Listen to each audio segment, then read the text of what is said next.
We're happy to have Tom Stone join us today on our podcast. Welcome, Tom. Hey guys, hi Mark, hi Gordon. Good to be with you. Hey, how So you doing? Tom and I met at a Sabre convention in 2025, 2024, and one of the things that came about out of it was something that he's been doing. He did all last season, and he'll talk about it as we did before. Besides writing a book, he writes this crazy, now taking the field baseball buffet blog post, whatever, every day. Not only of the regular baseball season, but he did it all the way through the World Series. So 300 times it seemed like I would get up in the morning. I don't know what time you get up and do this, Tom. It's in my inbox in the morning, and if I didn't catch the late games, I'm an East Coast guy. I don't have to look anywhere. I can just look and find it in there, and I love it. I think it's cool, and maybe you can tell us about how that came about. Yeah, thanks. Yeah, so the series that you're referring to, the daily series, is called the Baseball Buffet. The overall newsletter, which is what it primarily is, that's why it's in your email inbox. They do show up as web pages as well, each daily issue. The overall brand is Now Taking the Field, which was also the name of my book that I published in 2019. So that's sort of my overall brand.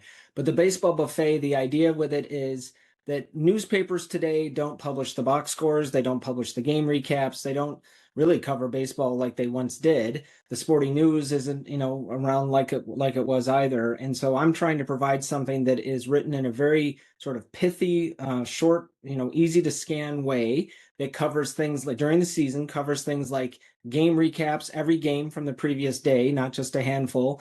Also things like transactions, league leaders, the standings. I don't actually give the box scores. You can look those up on MLB.com or ESPN. But I cover all of that. And then I also pivot and cover some history. So what players were born on this day, famous, events that occurred that day. Even in the off season, there's things like people, Hall of Fame, announcements on various days, transactions, trades, and things like that. I give a daily trivia question, which for some people is their favorite feature. I do quotes of the day, sprinkle in a few video links, and then wrap it up. It's a pretty lengthy piece, but it only takes about 15 minutes to read word for word because I do it in the way that I do. I use a format called Smart Brevity. If you're familiar, anyone listening to the Axios family of newsletters, they came up with this where it's all bullet lists, headers, bolding, that sort of thing. So it's not a narrative written flow. I'm not a storyteller. There's plenty of people. Joe Posnanski is a favorite of mine. There's other people like him, baseball writers who are great storytellers. That's not me. I'm more just factual based, with some analysis, a little bit of humor here and there, but written in a way that's easily readable. And for me, in a lot of ways, it gives me what I remembered Sports Center was when I was a kid. Yes. In that, like, when it was actually Sports Center, that you would get a game recap of each game. They would show you the major plays from each game, and they would actually show you every game. Nowadays, Yeah. Sports Center is about 95% celebrity gossip and maybe the Yeah. occasional highlight package from the major markets. So I really like this from the perspective of being able to follow. It's like, oh yeah, sometimes I don't necessarily know what went on in every game, and I don't necessarily want to go spend 15 minutes watching the dedicated highlight package from MLB on every single game. So having one place I can go to and just scan, oh, this is what happened yesterday, and then you throw in some of the fun things. Like I always remember growing up in the papers, you would have a "This Day in Baseball" little thing, and they would talk about Yeah. all the famous stuff that would happen this day in baseball, and that went away. So having that kind of stuff back makes it kind of like, I mean, kind of crosses over like the old school baseball page with the box scores and like sort of Yep. the old way of doing the highlights, what I really enjoyed. Yeah, and that's the feedback I've gotten from a lot of people. I think I've hit the mark pretty well based on the feedback I've gotten. My readership definitely skews older. I'm 52. I'd say I'm probably average age, if not a little younger than the average reader. So I have a lot of folks that they miss the way the sports section used to be. They miss the way Sports Center on ESPN sort of used to be, the sporting news and so on. So I've gotten a lot of testimonials and good feedback that I'm sort of hitting the mark for them in that way. And that's why it's called the Baseball Buffet also, because it has all these different segments like that, covering all these different components. You also include, I don't know if you mentioned the birthday boys segment, and I guess recently you've been taking the day of the month and then putting up the guys wearing that number, which I've really enjoyed the progression as you got, I think, all the way down to number two today.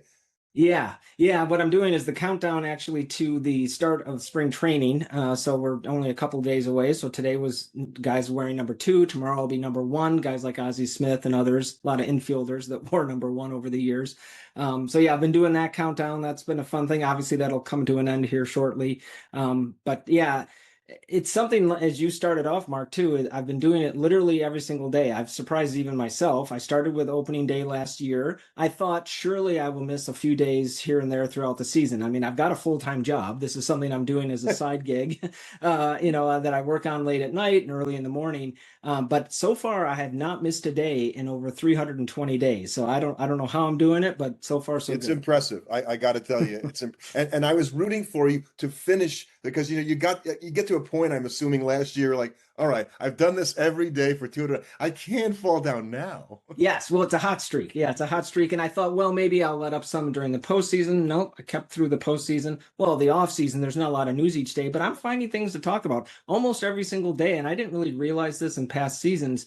There's a free agent signing or a trade pretty much every day. Now, they're not necessarily superstars. A lot of them are guys signing minor league deals with an invite to spring training, barely register for most people if you're not a fan of that team. But I'm reporting on all those things. So that's kept sort of the top part of the newsletter with some interesting bits. And then every single day, obviously, there's the birthday boys, people born on that day, the on this day in history, the quotes, the trivia, things like that are evergreen every single day. So. And especially now, unlike some years where we would just be ramping into spring training here, we have the WBC coming up, and so that adds there's a level of excitement about baseball that's kind of earlier this year. Like, I think, unfortunately, it is a way of devaluing spring training. In that, even I, as a baseball fan who normally looks forward to spring training, isn't excited for it. I'm like, I don't even care about spring training. Let me get to the World Baseball Classic. That's when the season starts. Yeah. Yeah, and I'll definitely cover that. I mean, there's some folks that aren't into that, and so I won't overdo it in my coverage. But I'll cover that. I'll cover spring training. Obviously, the games don't matter in spring training, the results, but I will cover things that I think are important. Obviously, injuries are probably the most important thing to keep track of, but also if someone's really tearing it up and in a way that maybe would translate to the regular season. We've all seen guys hit 7, 8, 10 home runs during spring training and then just bomb during the regular season. I think Kyle Higashioka, the catcher for the Yankees, a few years ago just tore up spring training and then didn't hit any homers at all hardly during the regular season. So there's things like that. You don't want to overdo the number analysis, but I'll call out things that I think are pertinent.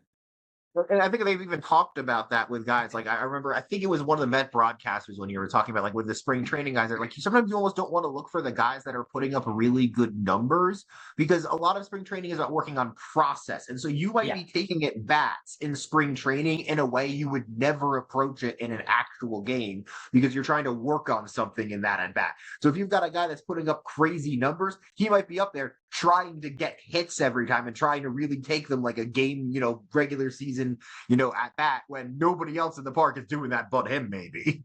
Yeah, and on the pitching side too, you've got guys that are working on new pitches, and that can lead to letting up homers and having awful numbers during spring training. But if at the end of spring training they've perfected a fifth pitch, well, that's gold, because now they've got that for the whole season. So it's worth the bad numbers.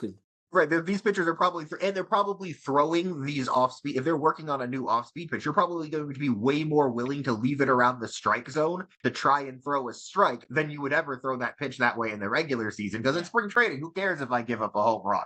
I want to see if I can throw this pitch as an out pitch, which means sometimes you're going to just lay one in there. And then that always strikes me why, and I think I had a back and forth with Anthony DiComo a couple of years ago, or one of the writers in the New York area, about why there are betting lines on spring training games and what kind of people would bet a spring training game. Well, I guess kind of people. Yeah. Yeah, I definitely wouldn't. In fact, I wouldn't want to, because it would mess up my system for the regular year. I mean, I've done some betting over the years. I've played daily fantasy off and on. I've played regular fantasy and roto going back to the 80s, often just free leagues and stuff. But I wouldn't want to do any of that with spring training, because it would mess up my thinking and my strategy going into week one. They're not trying to win. Why would you bet on the exactly. game? You're The guys aren't trying to win. strategies off in spring training. So it'll be a different spring training this year because of the WBC, Yeah. and some of the players are going to be leaving, right? And so guys that don't normally get to play are going to get to play. That's kind of Yeah. interesting. And if you're a major league team, maybe it's better to have some guys that wouldn't get to see major league talent as much play some games so you can evaluate them better. On the other hand, you're worried about all your guys at the WBC, and hopefully none of Getting them are going to injured. get Yeah. hurt. Yeah, which has been the issue with insurance for some of the guys on some of the teams. That's, I know, been a headline grabbing thing. And yeah, there'll be probably a few additional players per team on average that are minor leaguers, prospects. They'll see some additional at bats in spring training. That's only a good thing, I think. And maybe a few veterans too that are on minor league deals with invites to spring training. And maybe they've tacked on a couple of extra guys. I've been tracking a lot of those that readers of the Baseball Buffet have gotten the details from me on, each day. And there's a lot of them. There's a lot of people like that are getting these invites that maybe it's a little bit more this year because of the WBC. You're going to have time to take an extended look at some people. So that's certainly going to have an impact on who you're going to bring in, because you're like, well, and you're also just going to need extra bodies there because you're missing guys that would be playing a normal bit of the games. Yeah. Before we get to some news items, you today on your newsletter put out the free agents that are still available, and I think as we record here on Wednesday, this will drop on the Monday.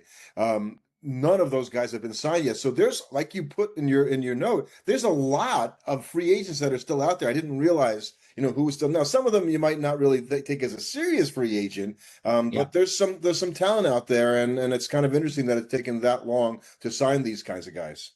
Yeah, I covered the position players today. I'll cover the pitchers with the addition tomorrow. The ones that jumped out to me the most, Rhys Hoskins, first baseman, Starling Marte. I mean, someone's going to sign him, I have to imagine. I mean, he's getting up there in years, but that was probably the biggest name for me. Max Kepler, another outfielder, and Wilmer Flores, as I drew attention, had 16 home runs and 71 RBIs.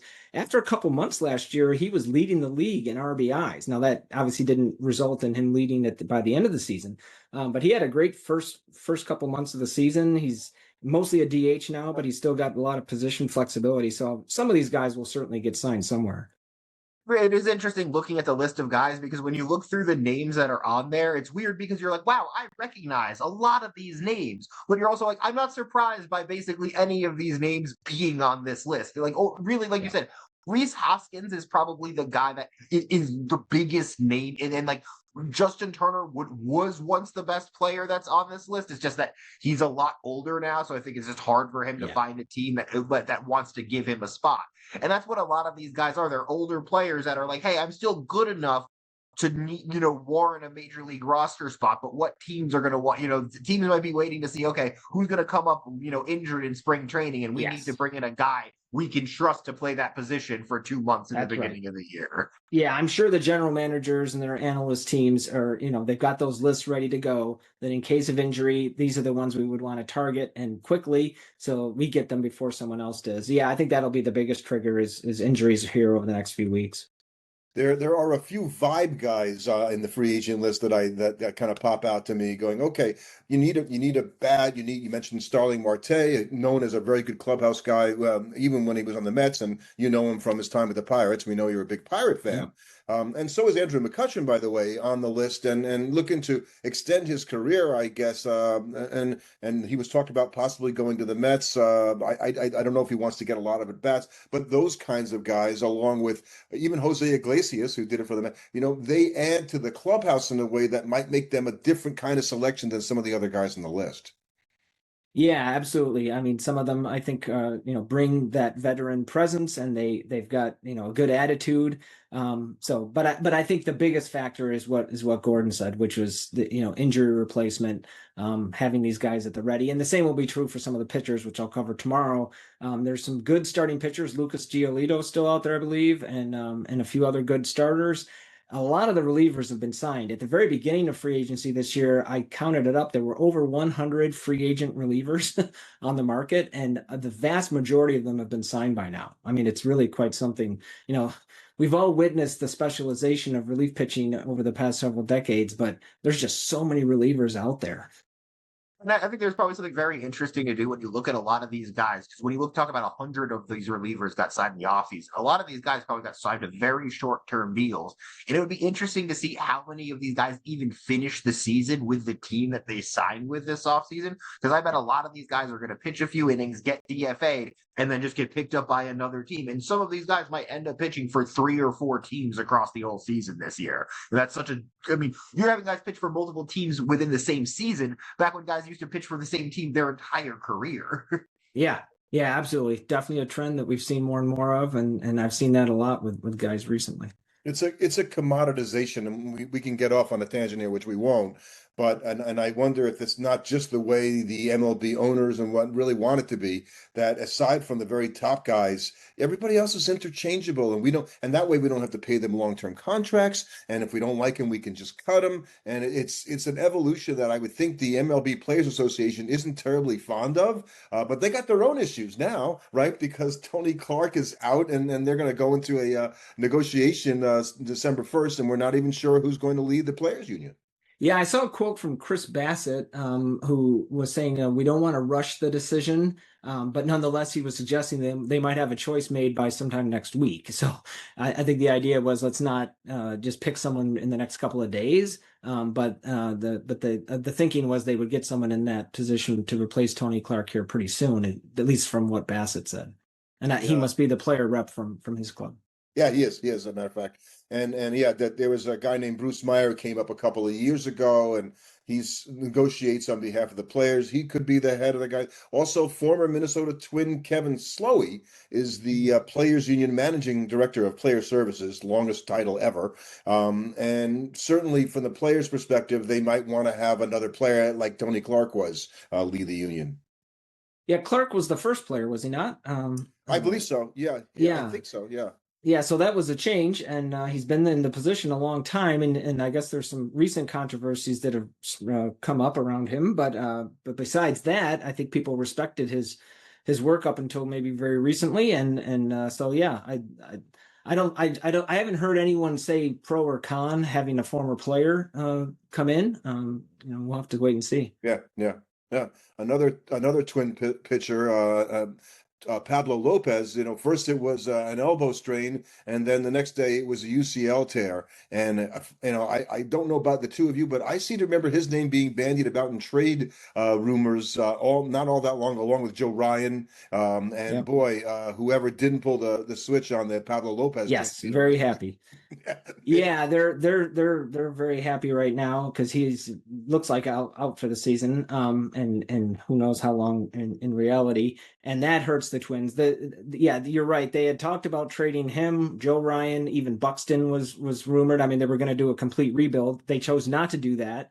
Now they still have Buxton and Ryan as the two mainstays. They've got a lot of players that were injured last year coming back. They hope to get more out of them. Royce Lewis and some of the pitchers as well. Some of the pitchers just had off seasons like Bailey Ober and so on. But they're the Twins at this point. I just saw MLB had an article sort of putting the different teams into tiers, and the Twins have now dropped into the bottom tier alongside the Rockies, White Sox, Angels, etc. So. I don't know about you guys. That's where I'd have them right now. Right. The only thing that probably, if you're a Twin fan, that gives you some hope is that they've managed to come back from this and put together quality teams post that. Is that like you're looking at your Rocky fan right now, where you're like, we're in the basement and I don't know when we're leaving. Yeah, that's right. Yeah, certain teams always seem to, somehow, and being in either of the Central divisions certainly helps. Yeah, and certainly the Twins they have a new manager and former Pirate manager, right? Derek Shelton is there, and I really like Derek Shelton in general. Like listening to him, I like him. I just feel like, man, go someplace where you have a chance. Hold on, just a sec. I lost audio. You there?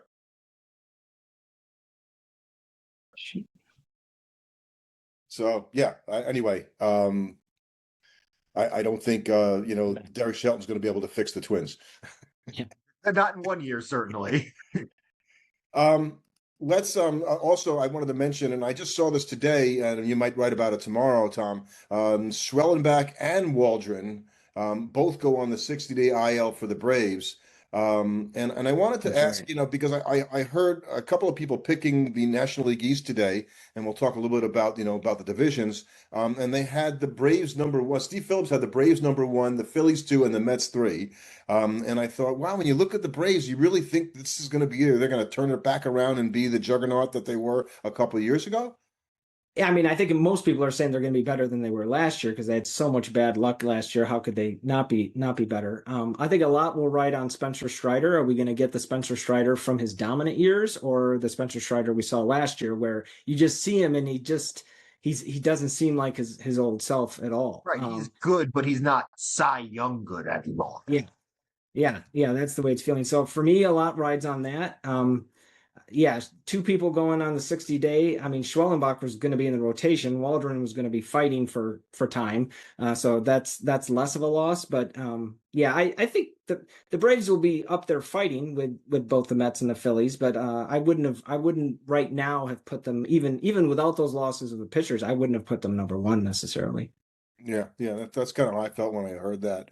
Um, I wanted to also mention that I saw that Mike Trout is going to move. I think you might have wrote this today. He's going to move back to center field for the Angels, and it's been a long time since he played center field for the Angels. I think since 2019. And as I recall, he was not very good in center field that He year. was below average. Yeah, he was below average that year. That's right. So putting him back out there, let's see, 7 years later, boy, I never know what the Angels are thinking. It seems like an injury waiting to happen. He seems to be somewhat bad luck, somewhat I don't know what it is, but he's one of these guys like Buxton over the years or Stanton, where it's just like around the corner is going to be an injury. Um, so yeah, Joe Posnanski wrote about that today. He that was his sort of he did a piece on one takeaway, one quote, one sort of line for each of the American League teams, and that's what he focused on for the Angels today was Trout in center field. Really, that's what they're doing. Okay, There's our solution. This is yeah. going to make the difference. And the last news item before we talk, do a tour of the divisions, and I thought this was really interesting. So the MLB announced that broadcasts they won't have the box anymore on broadcast, given the new ABS system. I don't think fans realize like how significant that's going to be because you've gotten so used to this thing and use it sort of as a crush. So because they're going to ABS and they're designing it to standardize the strike zone, they don't have the on-screen pitch tracker, and so you're going to have to go old-fashioned and watch the pitches and try to determine what do you think Yeah. it is, and then see if the player challenges it or not.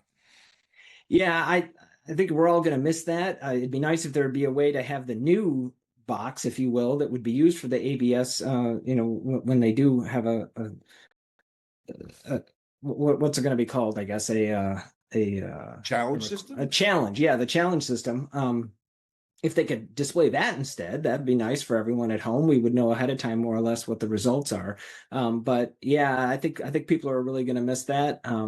I grew up without it. Obviously, I think everyone on this call did. But yeah, I think we're going to miss that. I think the interesting thing thinking about with ABS and the challenges is like the batters can challenge with just, touching their helmet. So who on these teams, you have to think about your team. Who on your team is actually good? Who do you want to have the green light to challenge stuff? And who is going to be the player that as soon as you see them reaching for their helmet, you're going to be like, no, he's going to blow the challenge. Because I know there are some guys that like, if Jeff McNeil was still on the Mets, he would 100% challenge pitches that were out of the strike zone because he just wouldn't believe it was a strike.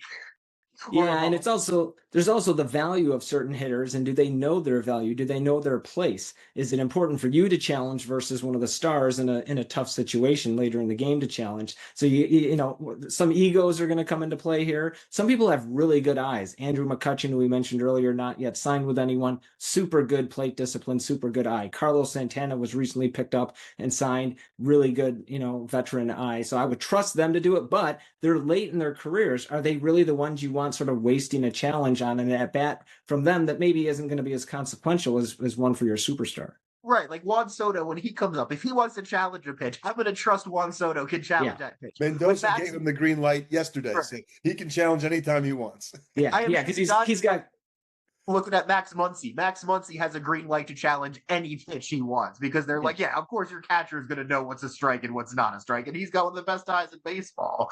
Yeah. Juan Soto's the best of both worlds. High OBP, walks a lot, great command of the strike zone, and he's the best hitter superstar on the team. So you would want, consequential at bats to be overturned for him. So let's talk about that. We're talking about the Braves. We talked about the Mets. The National League East. I think everybody feels the same. As one of those three teams will probably win the division. Injuries will play in, but what do you think the surprise that might come out of the National League East this year that we're not expecting? Surprise. I mean, the Marlins will continue to have good pitching, even though they dealt away some. So I think there's some, they will have maybe even league average, if not above average pitching. A lot rides on Sandy Alcantara, but who's been, up and down lately. Yeah, I mean, I think I will be surprised if the order isn't those three at the top in some order or other. I don't think that any of them are going to surprise too much to the upside, but I put them all around like 90 win teams, 88 to 90 wins, and it's going to be close. And maybe one of them won't make the playoffs. I mean, with the wild card system the way it is, it could be a challenge because there's enough good teams in the other two divisions that one of them might be sort of the odd man out. Yeah, and we didn't mention the Nationals, but by not mentioning, I think we all feel kind of the same way. Going, it seemed like they were making some progress last year, and then it didn't. That's kind of right. And at this point, they've traded Mackenzie Gore away. right.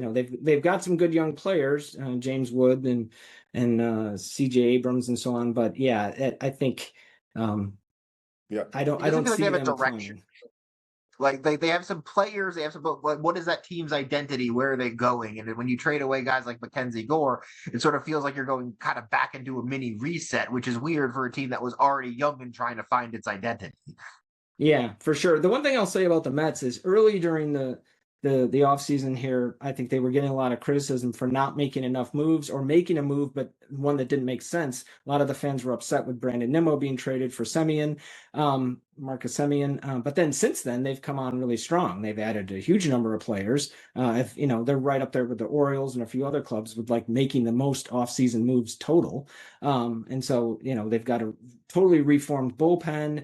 Bo Bichette, Freddie Peralta, Luis Robert Jr., Semien, Polanco. One thing that'll be interesting is their infield's going to be pretty shaky defensively, I think, because Bichette hasn't played third and Polanco hasn't played first. So that's going to be interesting. I think the Mets are right there, kind of like you were saying. They're in that group that's like right, that 88 to 90 win, like low 90s win group. Like, I mean, if you're looking at who you think your elite teams in baseball this year are, you're probably saying it's the Dodgers, the Blue Jays, maybe depending on how bullish you are on the Mariners, you might put them up there in that category. And those are the teams I'm looking at that I could say, like, yeah, they might get 95 plus wins. I don't think there's a lot of other teams I would put up there at that level of like a 95 plus win team. Yeah, and the interesting thing is last year everyone was saying the Dodgers are for sure going to be a 100 win team. No one won 100 wins last year. The Brewers actually had the most wins of all the teams, more than the Dodgers. This year, everyone's saying again the Dodgers are unstoppable. They've added so much. I think the betting line out of Vegas is over 100 wins at this point. I think it was like 102 or 103. But it didn't happen last year, and we were saying the same thing. So it can be a tough thing to predict. And I think certainly the Dodgers at this point, they're probably looking at the regular season of, we want to make sure we get to September with our guys healthy and ready for the postseason. As long as we get into the postseason, we're happy. We'll take an extra round off, but I think they're less concerned with regular season record than a lot of other teams. Yeah, and they're even making moves right now. I know we were talking about the NL East, but they're making moves to bring in people that aren't even going to be ready for the start of the year. I think Kike Hernandez is one. There's Evan Phillips is another. They're already thinking reload in July and August to get ready for the postseason because they know they'll have some injuries. I mean, they've had a history of injuries to their pitching, but every team has some injuries. And so certain guys that are already signing now to be ready for that reload period. And I think that was something you were interesting pointing out with all of these, how there's daily free agent signings every day. And a lot of these free agents you're going to have guys that come onto your team and play meaningful baseball that will not be on the roster at the end of the season. There's moves that are important that are made right now for a guy to come in and play maybe 2 important weeks in the middle of May, and then he's gone, and you're not going to remember him as a big part of the season at the end of the year. But that move was potentially integral to teams making the postseason and going on a run. Yeah, I mean, I don't know what general managers get paid, or people with the equivalent title, but that's why they get paid whatever they do get paid. It's because they have the foresight to think ahead for things like that. Who so in the NL West, and we talked about the Dodgers. And I don't even know how you feel about this, Gordon. So who's second in that division? Because we all going to pick the Dodgers for first. That's pretty easy. But it's I've been thinking about it, and it's not as obvious as it always is to me as to like, well, yeah, I think I know who it is. I'm not sure. Yeah, Gordon, do you have a thought? I personally feel like it is kind of obvious, like in that it's still the Padres. Like the Padres, at least to me on paper, have the most concrete claim. And the Giants are a team that I felt like they were a team when they were going well last year. I was looking at them being like, I don't understand how this is happening. Like it didn't make sense to me. And then they came back to reality and they didn't do the things this off season that would convince me that they're going to be wildly different this year. And Arizona, I feel like they're a team I want them to be good more than they actually are good. I like all of the pieces. I like their players. I want them to be better than they actually are. But when bringing back, because they brought back Zach Gallen this offseason, that's one of your bigger pitching moves on a rotation that was already kind of spotty. I'm like, I don't understand how you're going to compete in, again, another really high powered offensive division, because even if the Giants aren't great, the lineup should be better this year. Yeah, I mean they basically have gotten the band back together on the rotation with both Gallen and Merrill Kelly coming back as well, right? So I mean, they've until Corbin Burns comes back. I think it would be a different story if Burns was ready to Me go too. opening day. Then we'd be talking about maybe they're their team. But that just speaks to how close it is between the Diamondbacks, the Giants, and the Padres. I am with you, Gordon. I do think that the Padres, and I wouldn't have said this 2 weeks ago actually, but they have made so many moves recently. They signed up Nick Castellanos, who, even with whatever issues he had in Philadelphia, I think, that he's a bat and he can play first base, DH. He can be a subpar defensive outfielder, perhaps, but relieve people as needed. They brought in Miguel Andujar, who has had some great seasons in the past and had a really good statistical half season last year. And then they've brought in just a flurry of veteran pitchers. They've signed Griffin Canning, Herman Marquez, Walker Bueller, Tristan McKenzie. I mean, all these guys, and they only need two of them to fill the number 4 and number 5 spots because they've got their front of their rotation is set. Michael King, Nick Pivetta, and Joe Musgrove. So, I mean, they've got, I think if two of those other guys can come through as pitchers, and they already had JP Sears and Vasquez and some others that would compete for it, they could have a pretty solid rotation with some depth. And then with Castellanos being added to the lineup with Tatis and Machado and Merrill, I mean, I think they're a definite number 2 right now. They signed Ty France, which I thought no, well, you laugh, but he Defense. somehow he won a Gold Glove last year, by the Yeah, way. that's right. Spread between two teams. So in New York, we've got first base issues if for we Met fans. And I thought for what the Padres did to get Ty France, I really don't understand why neither the Mets nor the Yankees, for that matter, said But let's there are just other make teams sure that we got insurance here. Yeah, they signed Ty France, who, if he makes the team, will be the defensive replacement at first base at the very least. And Castellanos, I mean, talk about getting a deal. The Phillies are going to be paying almost all of his $20 million salary, from what I understand. The Padres just have to pick up the league minimum, which is good money for people like the three of us, but it's only $800,000. Which, I mean, if Castellanos can hit 20 homers and have 70 RBIs or something, that's a great deal. that's a bargain. Yeah, Yeah. it will be. How about, and we'll save the NL Central for last. And in the American League East, Baltimore did a lot of things, but did anybody do enough to supplant Toronto? Yeah, I mean, I think Toronto has got to be considered the front runners there. The Yankees basically brought back, other than the two relievers they lost, they sort of mostly focused on bringing back the guys they had last year. So they'll still be there too. Could be a wild card. Could win the division if the Blue Jays have some issues. But I do think the Blue Jays have to be considered the front runners. The Dylan Cease signing came early during the postseason. Cody, what's the last name? Is it Ponce? Coming back from Japan. They're hoping that he can be a number 5. They still have Jose Barrios too, so they basically have 6 starting pitchers.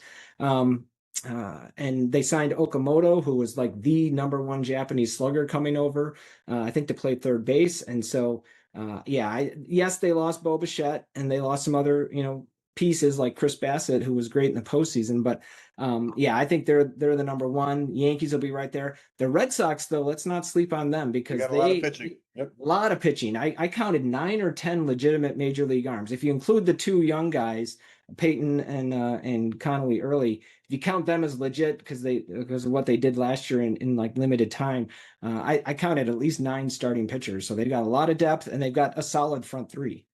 You just have to hope they're going to have enough hitting because they're the only starting lineup project in baseball right now to be projected without a 20 home run hitter. So they're going to be a team that doesn't have a lot of power. So if their pitching is not as good as it needs to be, they could really struggle if they're not able to score enough. Again, right now going into spring training, I agree with what you just said. They've got a lot of bodies though, so if they can figure out which ones are going to stick, they've got more than enough infielders. They've got a glut of outfielders.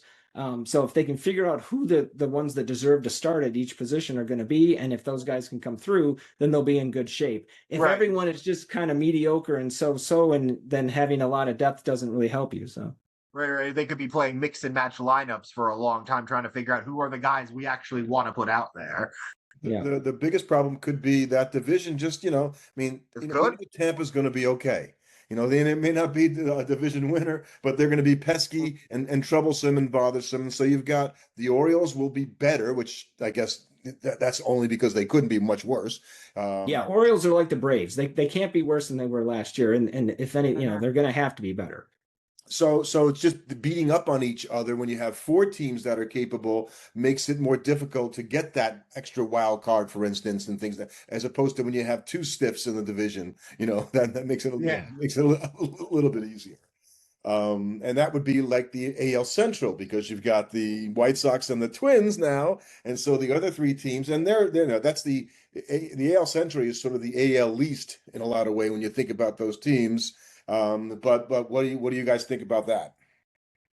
Yeah, I mean the Guardians came on strong, just an amazing end of their season to catch up.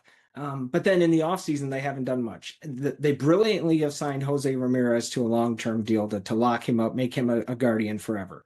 So that's great. But in terms of bringing on talent around Jose Ramirez, they didn't do too much. I think that the Tigers, on the other hand, are the team that I think has the best shot to win the division because they've signed Framber Valdez, adding him to Skubal.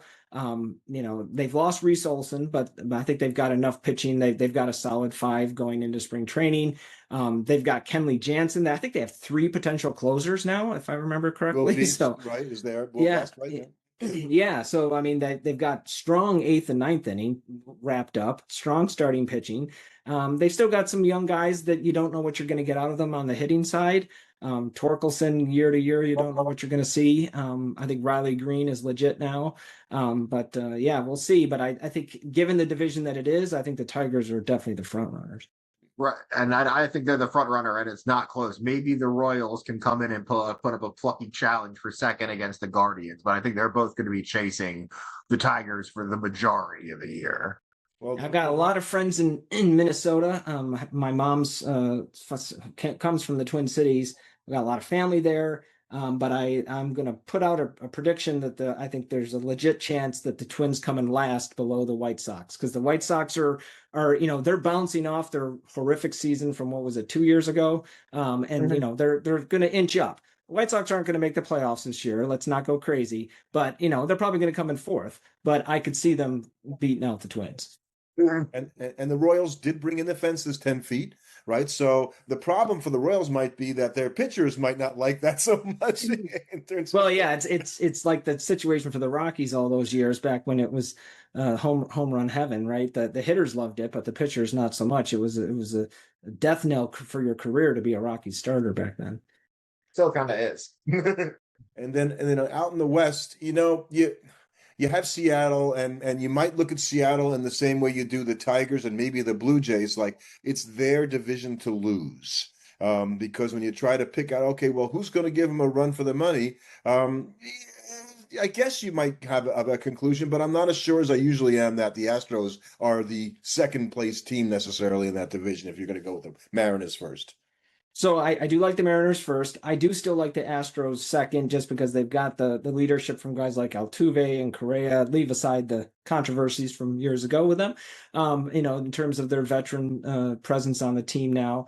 I like the bringing back of Joey Loperfido from the Blue Jays. I think that was a good move back to have him back with the Astros.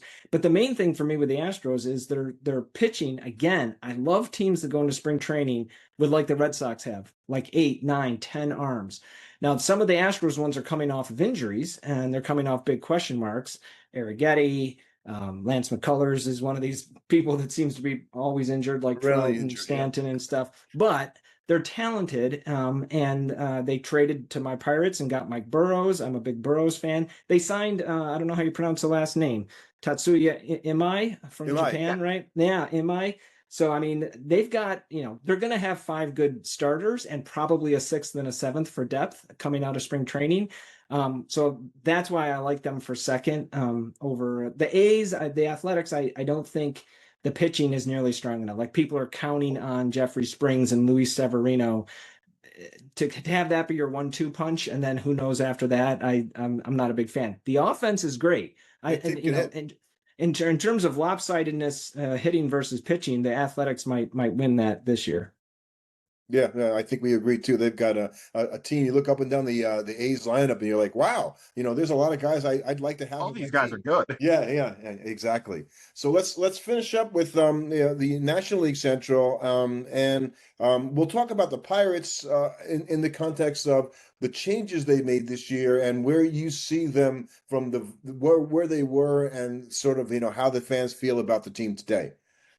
Yeah, so the fans are very excited. I'm a Pirates fan. So a little bit of backstory. I became a Pirates fan in 1979 when they won the World Series with the We Are Family, Willie Stargell led Pirates, with the hats, with the stars and everything. I've been a fan ever since. That was a fateful decision for me as a 6-year-old to pick the Pirates as my team, because of course it's been pretty problematic ever since. I live in Rochester, New York, so I'm about 4 hours away from Toronto. It's a whole nother country. 5 hours away from Cleveland, from Pittsburgh, 6 hours away from the Yankees and Mets. So while we have a lot of Yankees and Mets fans in my area, just because I'm in New York State, there's a lot of people that are fans of all these other teams. So I've been a Pirates fan a long time, and I definitely pay more attention to them than any other club. Like you said, they've made a lot of changes this year. They were last year in runs per game, lower than even the Rockies. I mean, people need to really grasp that. They scored less runs than the Rockies, and they had by far the fewest home runs of any team. Yeah, we've talked about that. Yeah. I mean, it's just pathetic what their offense was. Obviously, everyone's excited about the pitching. Paul Skeens at the top, but also other young pitchers that they have. Mitch Keller is a solid 3, 4, 5 guy. He'll probably start the year as their number 2, but I think very quickly Bubba Chandler will become the number 2. I think when Jared Jones comes back, assuming he can be what he was during his rookie season, he's a legit number 3. They've got Braxton Ashcraft. They've got a young guy, Hunter Barco, who doesn't have much major league experience yet, but he, a lot of the fans of the team are excited to see him make the rotation, not out of spring training necessarily, but maybe by the end of the year he'll be in there. They signed Jose Urquidy from the Astros. He's going to be sort of the stopgap number 5 starter, I think, until Jared Jones comes back. They've got a fairly good bullpen with Santana, and they signed Gregory Soto. I think they've got enough there. And then on the offense side, which is where I was starting, they really needed to make changes. And I was disappointed until just recently when they signed Marcell Ozuna. I wanted them to get one more bat in there. I think Ozuna is going to have a good bounce back season. He wasn't horrible last year, actually. He walked at a high rate. His OBP was solid. He had less home runs than usual. But I think he'll be a good cleanup guy in the DH slot. They signed Ryan O'Hearn, Brandon Lau to play second base. And you just have to hope for comebacks from O'Neal Cruz, who was atrocious offensively last year, Brian Reynolds, who I think had a subpar year as well. Spencer Horwitz only played part of the season, so I think if those guys, it's a lot of ifs. I'll grant that, I'm a fan, but if those guys can bounce back, if the pitching can be what I know it's capable of being, I think you could see them, coming in second and fighting for a wild card. Some people are saying they have a chance to win the division. A lot of that would depend on, how the Reds do, how the Brewers do, how these other clubs pan out. There's that Cubs team too. They're okay. Cubs.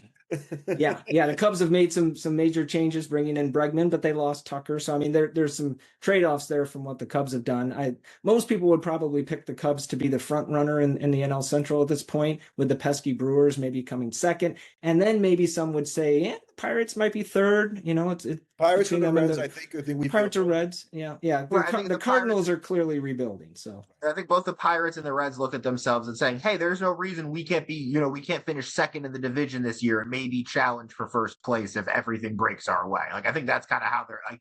I think it's hard because, especially given that the Brewers won, I believe, 98 games last year and had the they best had the record in most. Yeah, baseball.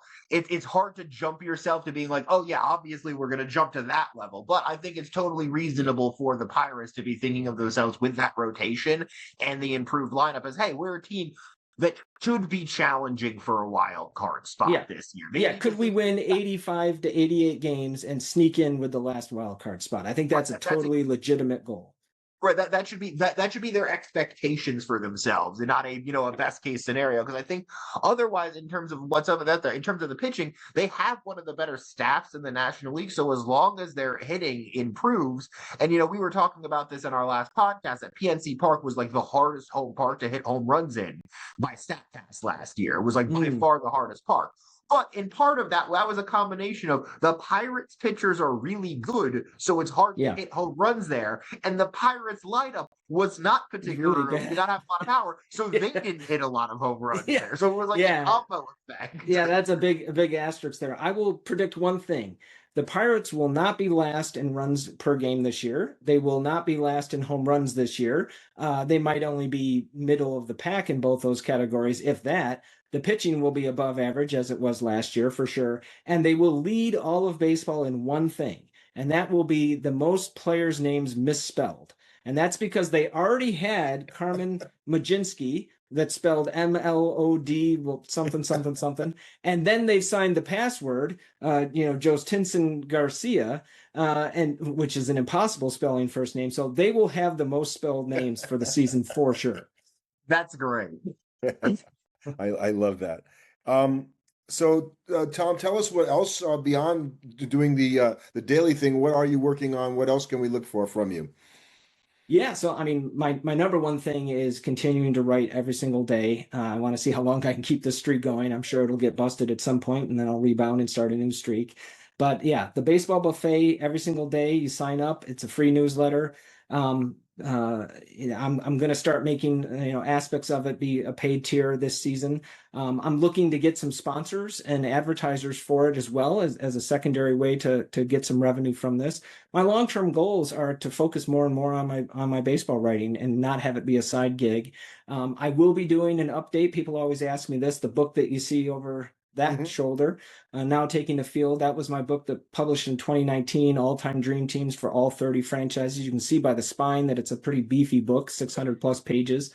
I will be doing a second edition of that at some point. That will not happen this year. But what I anticipate doing is putting out ebooks, one for each team, chapter by chapter, as updates, because things have changed since the 2018 season, which was the final one that went into the first edition. So I'm going to put them out as ebooks over time and then bring them all together in a second edition. So I'll be working on that. I might start doing some of those ebooks this year, team by team. So. Well, if we can help it all, particularly when it comes to the Mets, because we're kind of like fans to a crazy degree of that team, and no team been following that team since they were just after they were born. Your daily baseball buffet is fantastic. I highly recommend everybody and take a look at it before it goes behind a paywall, because then you'll be hooked. And when he does, start charging for it, you'll have to do it because it's worth it. You want to start your baseball day reading this thing because that's all you need to know. Yeah, that's been what I did. I was going to start charging for it during the season last year, but I didn't want to focus on the rigmarole of setting all that up. I wanted to focus on getting the content out each day, and so I've continued to do that through the off season. But the full edition is going to go behind a paywall. But at this point, I have 10,000 free subscribers, and a good percentage of those are going to want to keep up their baseball buffet habit and become paid subscribers. So that's fantastic, Tom. Well, it's been great talking with you. We're fans, as you know, and hopefully have a chance to talk to you again about another project and some of the stuff going on, because I think you got a lot to offer. Well, thanks so much, guys. This has been a lot of fun. And baseball, the games start in 2 days, spring training. So Yes. Can't wait.